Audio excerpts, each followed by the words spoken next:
What is up, you guys? Glitchiz here, and welcome back to the channel. Today I'm bringing you my new and improved wizard build for the Frozen Frontier update. A lot of you have been requesting this, and I'm excited to finally get it out to you guys.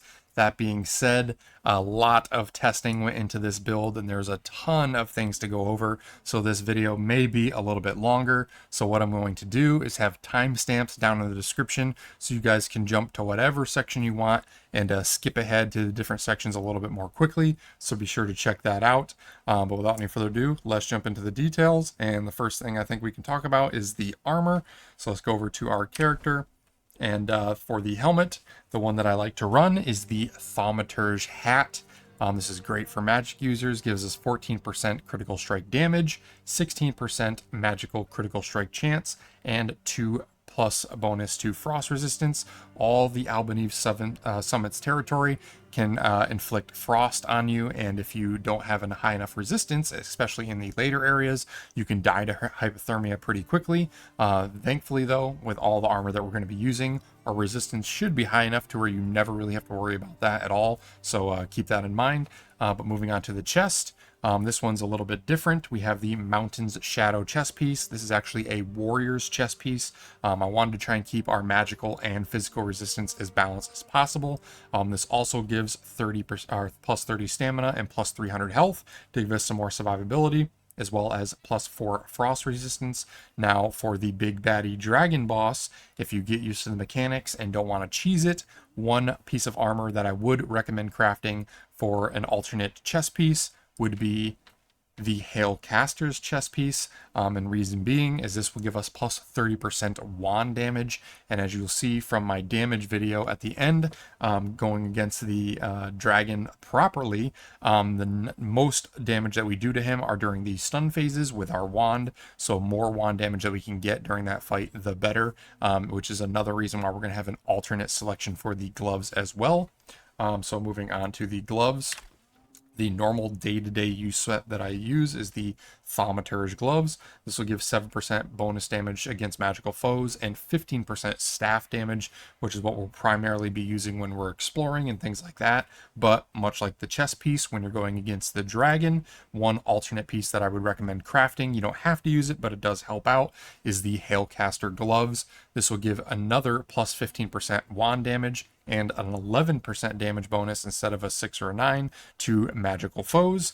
So that's 45% bonus wand damage between those two armor pieces. So really good jump in damage when we're using our wands against the dragon. If you're doing the cheese method like I showed in my video, then you don't really need these. You can just get as much mana and as much defense as you want across the board and just spam those fireballs. But if you want to beat the dragon straight up, I would recommend using it.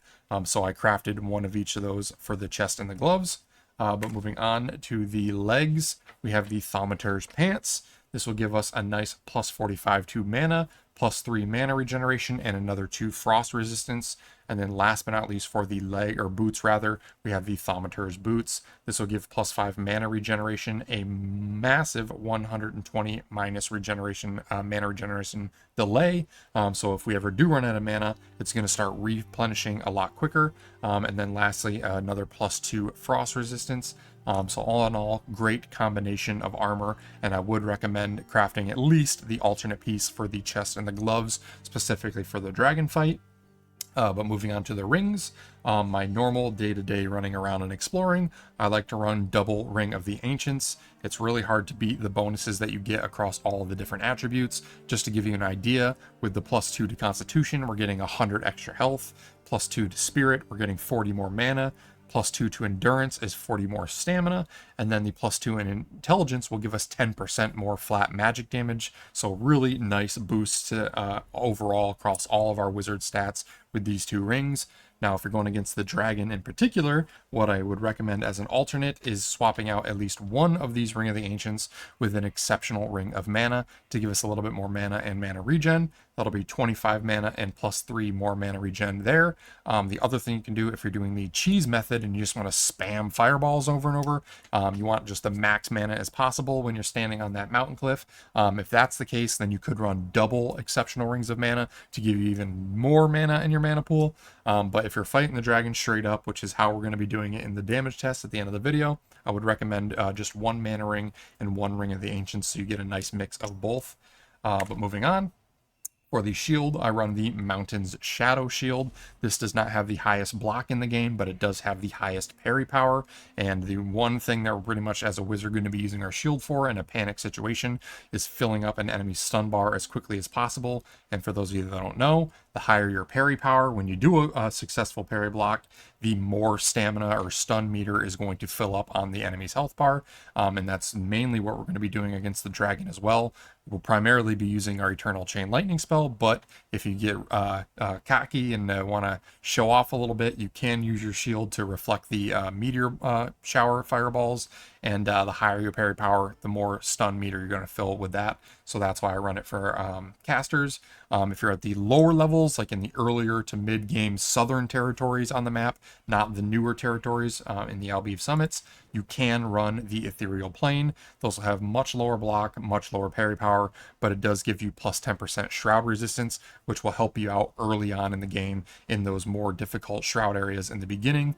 Once you get to the late game, which is what this build gears around, the perks that you're going to be getting and the armor that you're going to be getting, your defenses and protections will be good enough to where you won't have to really worry about the Shroud as much, which is why I build into the better quality shield instead. But again, earlier in the game, this is a viable option. Moving on to weapons. For the staff, there's two in particular that I would recommend. Let's head over to the backpack. First, we have my favorite go-to, which is the level 40 upgraded Blackened Staff. This was my favorite go-to staff in my previous wizard build. The reason why I love this is because it has a ton of Mana Leech. The Mana Leech perk gives us 5% mana back, and whenever we do damage, 5% of our damage gets converted back to mana. It also has 2 spiritual perks, which gives us 2 more mana regen, and then it also has Precise, which will give us 5% critical strike chance with our staff, and Brutal, which will give us 20% critical hit damage bonus. So really good for when you're doing critical hits. And between this staff and the armor that we're wearing, we'll have upwards of 36% magical critical strike chance. So almost every other hit when you're using this particular staff, you'll be doing a big critical spell and getting a ton of mana back. Now, if you either don't have this staff or you just want to do flat damage when you're just running around and exploring, the other really good viable option is actually the new Crystal Water Staff. This doesn't give you the bonus critical strike chance, but it does have Mana Leech, Brutal for the critical hit damage, and 3 ice magic damage perks on it. The reason why this is good is because almost every one of the normal enemies, like the raiders and things like that you come across in the new Albeev Summits territories, all of those bandits are actually weak to frost damage.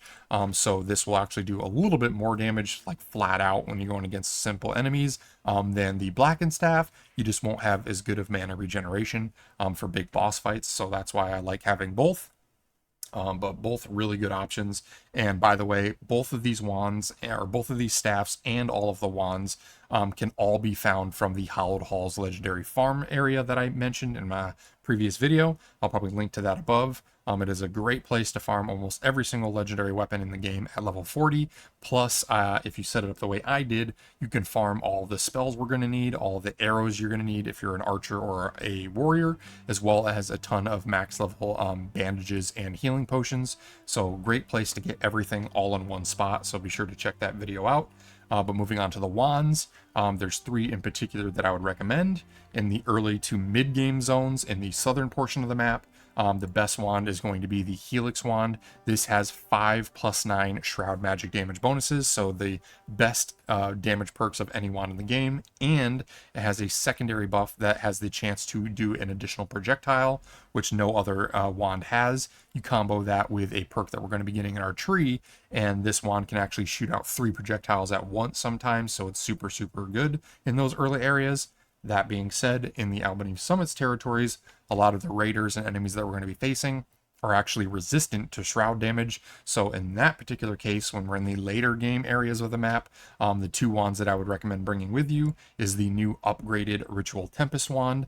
This is good because it's got 4 shock magic damage perks, as well as renewal, which anytime you defeat an enemy will restore some of its durability. So as I'm exploring around and things like that, this is typically the one that I use, so I don't have to repair as much. But then when you're going against the dragon boss, I would recommend using the new mythic wand. This is new to the Frozen Frontier update. This has the same 4+9 damage perks, except instead of it being shock, we have 3 shock and 1 fire. And then the main reason we use it is because it has +23 fire armor, which will help mitigate a lot of that burn damage that we might run into when we're fighting the dragon boss. You can just quickly switch to your wand and shield, and if you get run into one of the flame pools, things like that, you'll take a little bit less damage. So for that particular fight, this is the wand I would recommend. Still really, really good and does almost the same amount of damage. So those are the wands and the weapons that I would recommend. Moving on to the spells, there is a few new ones that I wanted to go over. The new spells that I want to point out is the new Fireball level 4. This will be the hardest hitting new Fireball spell, as well as Ice Bolt level 2. This will be the hardest hitting ice spell. Both the Eternal Ice Bolt and the Ice Bolt 2 will be the go-to against normal enemies when you're out exploring, at least in the new territories in the Frozen Frontier update, because again, all the enemies are weak to frost damage.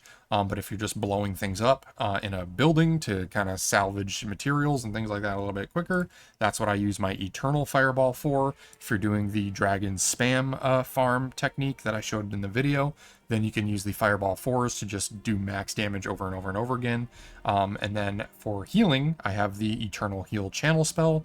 Wizards don't have a ton of health, so you just hold left click, channel like maybe 4 or 5 of the healing orbs, and you're back to full health, so really good in a pinch. But then last but not least, the go-to bread and butter spell that you want to try and get as early on as possible is going to be the new Eternal Chain Lightning spell. This does a ton of damage, AoE to multiple enemies that are grouped up, so really good at multi-target damage, but it also has a 1-second cast time, so it's super fast. And it's not just shock damage. The damage that this particular spell does is also considered stamina damage, so it will fill enemies' stun bars up. This is pretty much the only spell we're going to be using when we fight the dragon, because like I said, 90% of the damage we're going to be using with our wand. We're really only going to be using our staff and the Chain Lightning spell to fill the dragon's stamina bar as fast as possible, or not stamina bar, but stun bar as fast as possible. And the Eternal Chain Lightning spell is by far the best method of filling any enemy's stun bar as quickly as possible. It's better than stun arrows. It's better than blocking and parrying with a warrior shield. So if you have the ability to craft a staff and get this spell regardless of class, and you want to try parrying and stunning enemies, this is the go-to method to fill it up as quickly as possible. And again, the main thing we're going to be using with our staff against the dragon. In order to get this spell, you're going to have to interact with the alchemist and craft it. The spell might not show up on the list until you get the required materials that are needed to craft the 2 items that it costs, which in this case is steel bars and silver dust. You may have to pick up a silver ore for the first time, maybe craft 1 steel bar or 1 silver dust, but once you get the core materials required for it at least once, then you should see the little notification bar pop up that says, hey, new craftable item available. And when you go talk to the alchemist again, after getting the required materials, you should then see it on the list, and all you have to do is craft it 1 time because it's an eternal spell, and then you can summon it and cast it as many times as you want, as long as you have the mana. So pretty cool there. So that's how you get that. So that is all the spells that I would recommend. Moving on to consumables. Before we get into the food items, the one-offs that I would recommend, potions, things like that, is obviously bring a stack of the best quality healing, health, and mana potions. So that would be the superior mana and superior health potions. I also like to bring the new improved bandages. This is good for healing over time to mitigate burn damage, for example, from the dragon. If you don't want to waste a full health potion and you're only like half health, you can just pop one of these bandages and it will just heal you tick by tick over time as the fire burn ticks over time, which is kind of nice. I also bring some Wisps of Light potions. This obviously brightens up the area around you when you're in dark caves and things like that. Moving on to the other secondary potions, we have Greater Shroud Survival Flasks. If you guys checked out the video, I'll probably link to it above as well, for my best rings farming chest video. There is a guaranteed spawn of this potion on a desk just left of where that chest is. You get one guaranteed every time you do a reset, so that's a great place to farm up these. I also bring some flasks of the Fel to mitigate some of the stamina that we don't have. It's plenty, 20 stamina there. And then for damage, I run the Elixir. This will give plus 30% damage multiplier for 30 minutes, as well as the Prayer of the Flame Scroll for another 20% bonus magic damage. Two really good potions and consumables for magic users there. Moving on to the food items, there is some new ones, but before I go into them, let's run over to my new little private farm area. That way we can check out the ingredients, because there is a few new ones that we have to talk about. So if we go and talk to her, the first go-to one that I would recommend is the yellow glow soup. This is the upgraded version of the normal glow soup. It requires the gentian yellow weed, as well as the yellow shroud mushroom. The gentian we can farm. The best farming spot for these that I have found is if you go over here. Right here, if you just spawn to the Albanese summits. Actually, let's just do the little farm route that I take to get the initial ones. Ideally, once you get this first little group of them, you'll have enough to start crafting seedlings, and then you can plant them in your own private farm. But the go-to spot that I go to get my first initial few is this little eastern hill just to the east of the Albanese Summits altar. You're going to start seeing the little yellow flower plants start spawning about halfway up this mountain. So let's go here. Start running up, and you should see them pretty early on. Here's our first one here. And then once you grab this one, you're just going to start weaving from side to side, up and down the middle of this hill. Got another one over here. Start running up here. I have one just over this little hill. Right here. You also, if you turn right at that middle one, just before the little bandit hut, and drop down here, there's going to be a spawn of a bunch of them right at the base of this hill. We got one here, and then it's a little further up, I think. Where are you? No, it's here somewhere. There's like a group of like 3 or 4 of them right next to each other. Might be a little further down.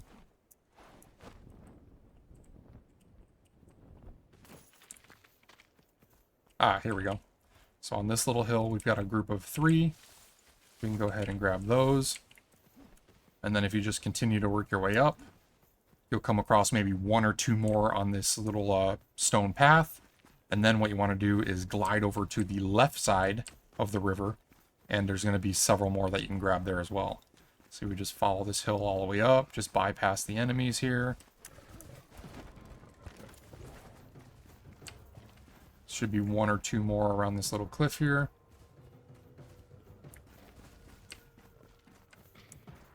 I think one's right up here around the corner. There we go. There's the other one. And then if you get to the top,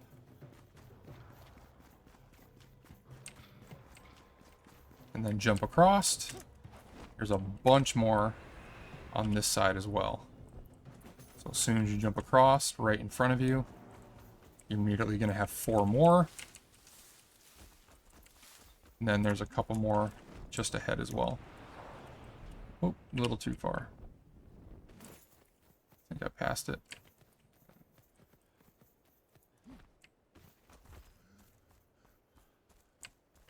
Maybe not. Might be one of the last ones up top, but you can drop down then. And there's going to be another one just below as well. Right here on this rock platform. So right out the gate, we're getting 13 of them there. That's more than enough to craft a couple seeds at the gate. And then you're good to go. But let's head back to base.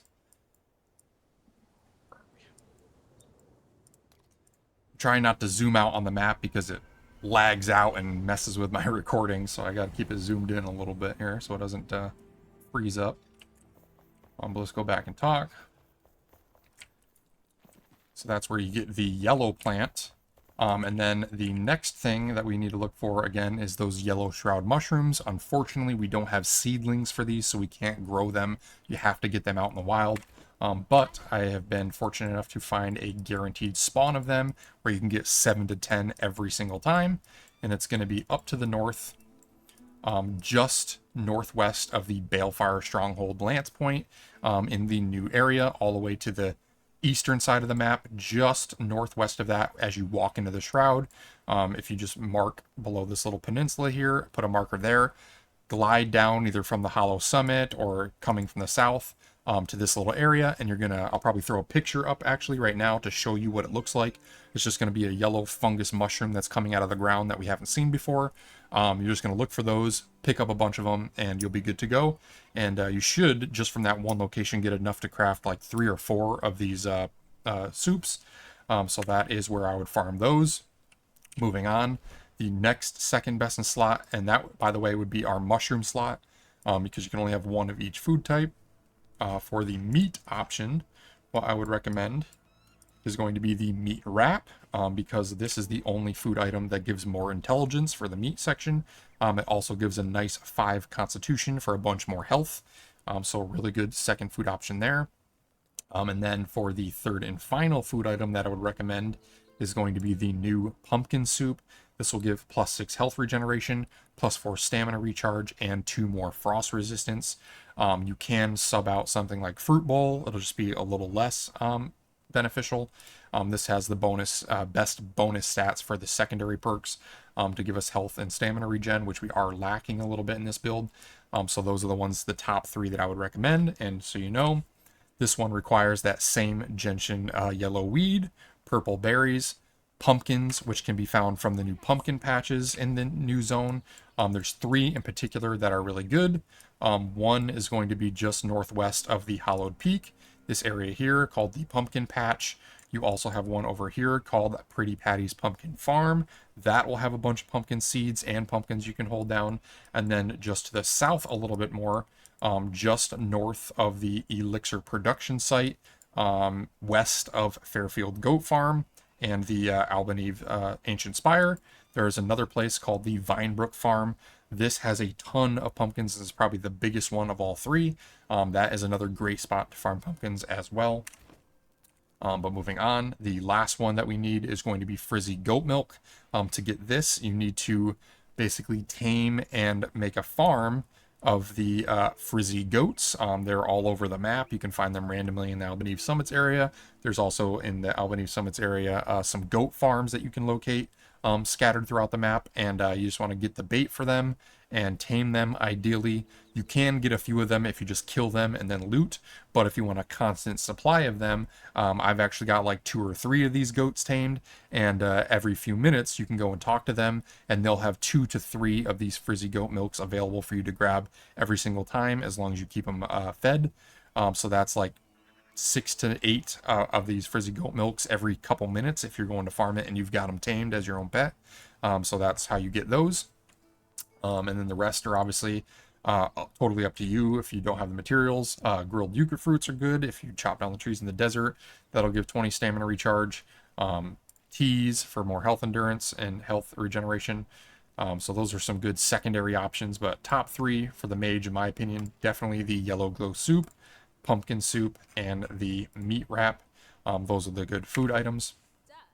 Moving on is the most important thing, and that is our skills. So here it is. Actually, what we can do here is I'll go back and I'll just wipe it from scratch.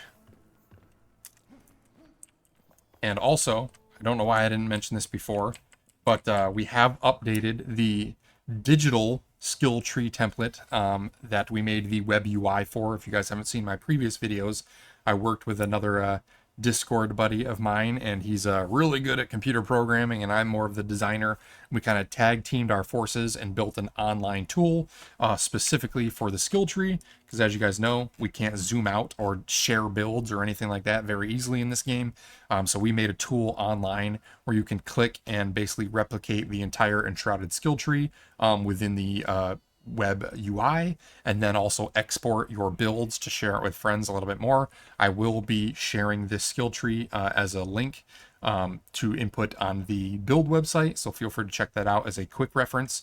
But for perks, there's actually 145 skill points that we can get now when you max out every elixir well and everything in the new territory. So we have a lot more points to spend than what we used to. I think it was only like 111 or 114 we had before. So we were able to branch out a lot more and get some really cool abilities combined here. So the main things we're going to want to focus on is the Battle Mage tree. We've got the point in intelligence, arcane deflection for successful parries, giving us mana. Another intelligence, unity to damage enemies when damaging enemies with wands, has a 24% chance to recover more mana. Sting for 20% increased wand damage with repeated hits. And life burst when killing an enemy with magical weapons. All players within 15 meters of the target gain health equal to 3 times your intelligence. Then we have the Wand Master. Attacking with a wand has a 30% chance to spawn additional projectiles. If you're in the lower level areas, this will be really good with Helix. Like I was saying, you can do up to 3 projectiles with 1 swing. The other wands will just do 2, which is still pretty good. Point in Spirit, point in Intelligence, and then Life Essence. Your maximum health is increased 5-fold by your Intelligence attribute. And as you can see, with no food bust whatsoever, we're sitting at 22 intelligence. So that is a ton of bonus health that we're getting as mage from this particular perk. And then lastly, Exalted, you will gain 1 intelligence for every 2 levels of flame.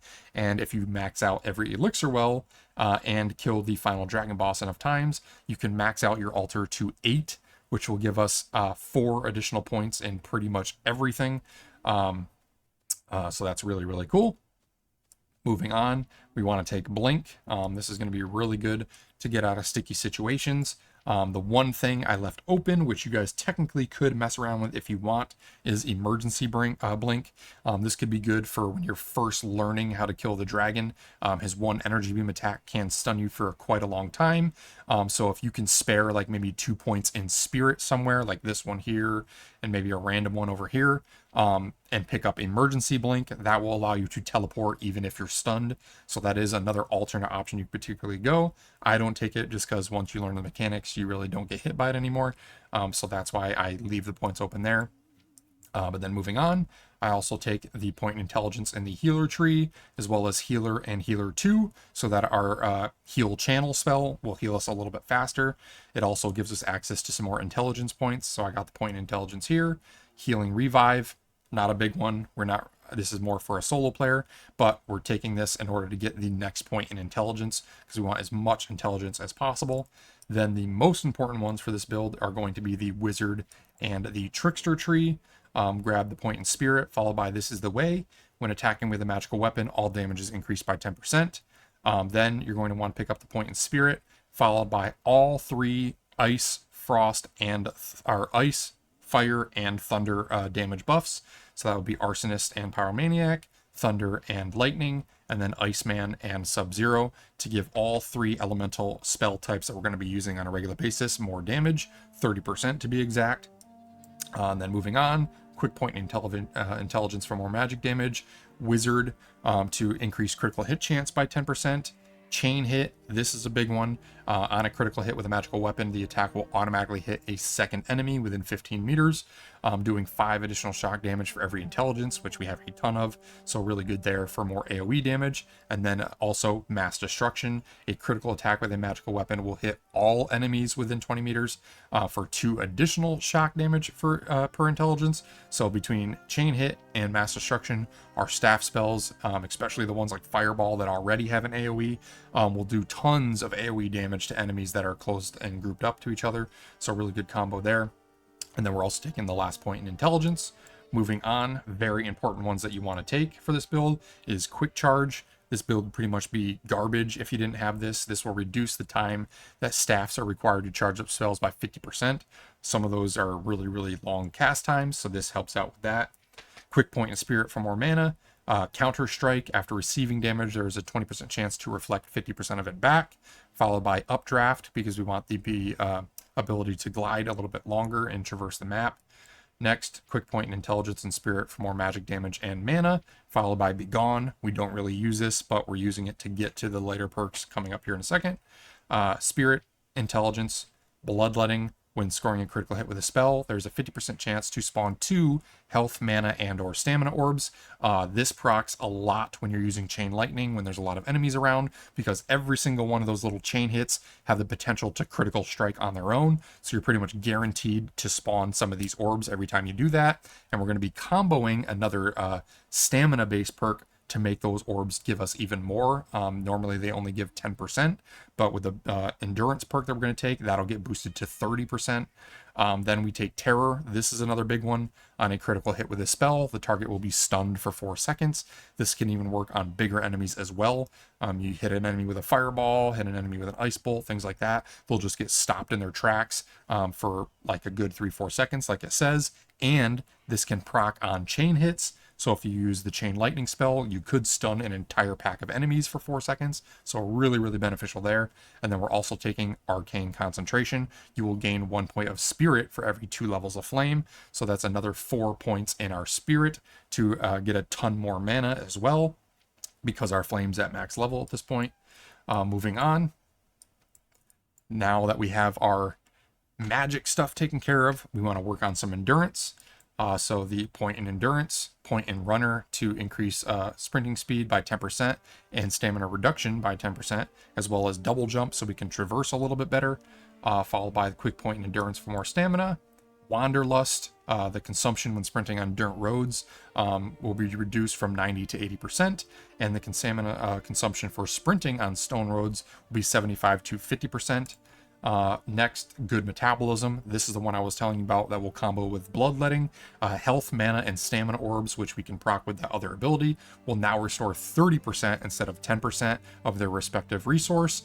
So this benefits our orbs really, really nicely, but you also get a nice boost to your mana and health potions. They will restore 20% more mana and health every time we use one. So if you ran out of those superior potions, you could use one of the medium or lesser potions, and it's basically like getting a free upgrade to the better quality one just by this one perk. And then because we had an extra few points, I put another 2 into Rebound, which will increase our base stamina regeneration by another 50%. So really, really good last endurance perk to take there. So now once our stamina and intelligence and magic stuff are taken care of, now we want to work on our durability. That's the last thing that's missing to make this a really well-rounded build. So let's head over to the tank tree. And here, we're going to take the point in Constitution here, point in Constitution here for more health, followed by Shiny Plates. Physical armor grants 10% more physical resistance, and as you saw, we are using 1 piece of warrior armor, so that'll make that armor a little bit better. Next, we have Heavy Plates, which the maximum amount of physical damage your armor can mitigate is increased by 10%.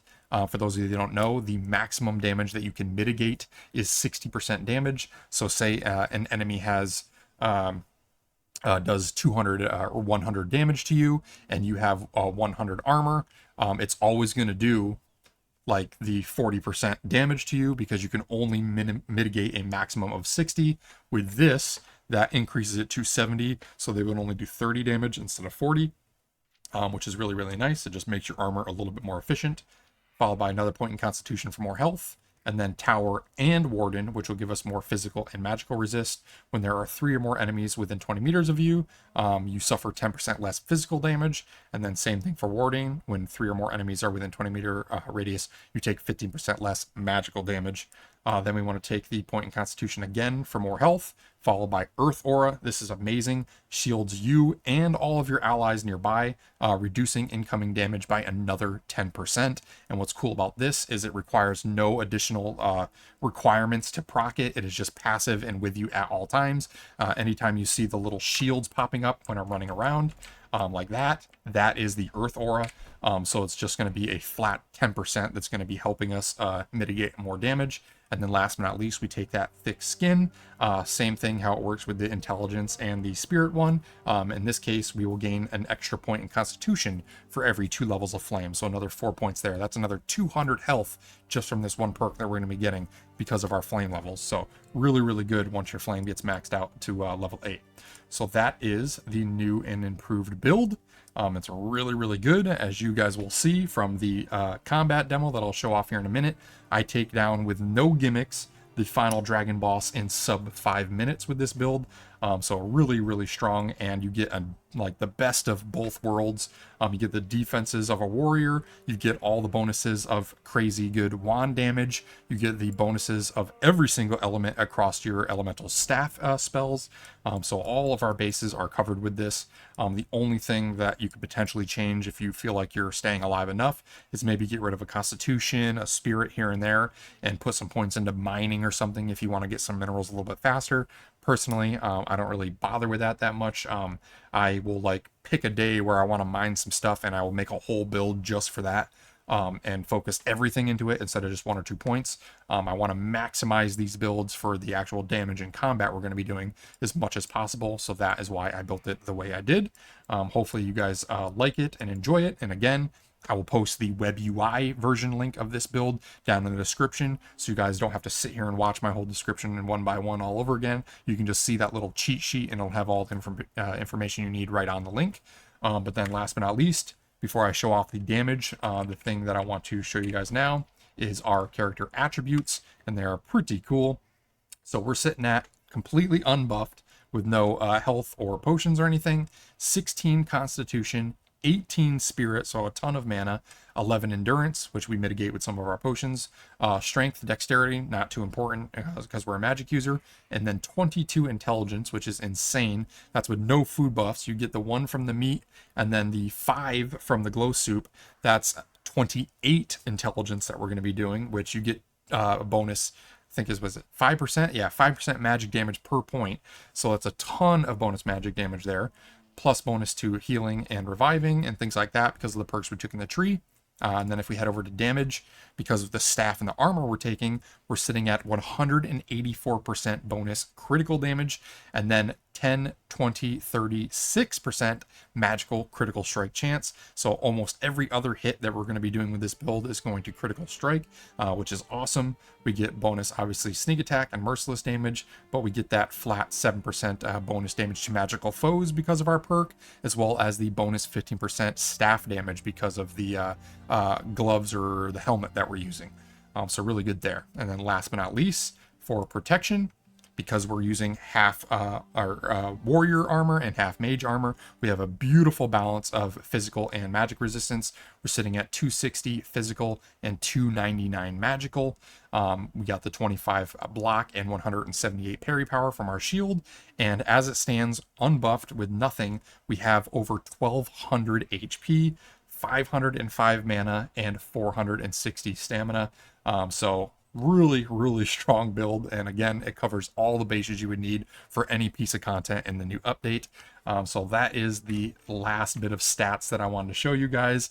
And again, the final updated wizard build. Hopefully you guys like it. I'm going to let you go here and say my goodbyes now, and then leave you with a nice 5-minute clip of me taking down the dragon boss. But if you enjoyed it, if you liked the video, be sure to smash that like button, comment down below. I appreciate all of your guys' feedback.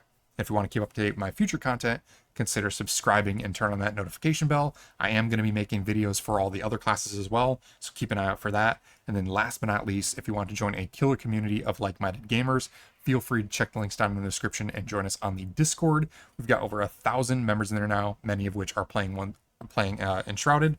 So hopefully you jump in and we see you guys around here soon. But yeah, enjoy the combat demo, and catch you guys in the next one.